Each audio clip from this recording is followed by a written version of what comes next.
Hello everyone, welcome back to a new vlog. So আজকে অনেক দিন পরে একটা vlog শেয়ার করতে যাচ্ছি। তো সকালবেলার দিনটা শুরু হলো চা দিয়ে। আর অনেক দিন যাবত আমি দেখছি যে ফেসবুকে সবাই ভিডিওতে দিচ্ছে যে ওরা ইঁচড় চিংড়ি বানাচ্ছে, বাট আমার কাছে তো চিংড়ি নেই।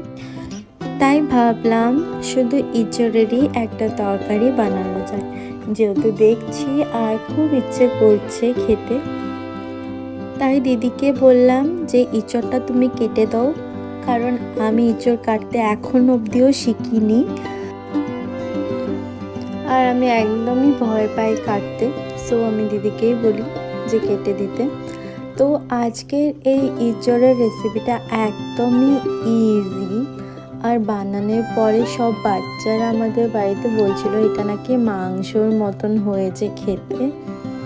তোমরাও ট্রাই করতে পারো। আমার এই রেসিপিটা দেখে কিছুই দিনই আমি, তোমরা দেখতে পাচ্ছ একদমই সিম্পল বানিয়েছি।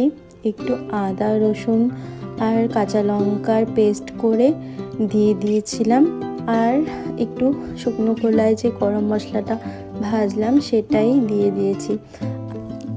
আর ভালোভাবে মশলাটা ভেজে আসলে হালকা একটু তোমরা জলও অ্যাড করতে পারো। আমি একটু হালকা করে জল দিয়েছিলাম যাতে কড়াইয়ে লেগে না যায়।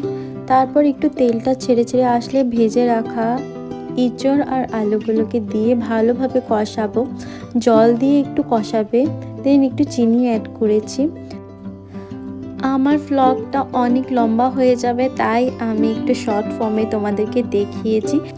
দেখা হবে অন্য ভ্লগে। বাই।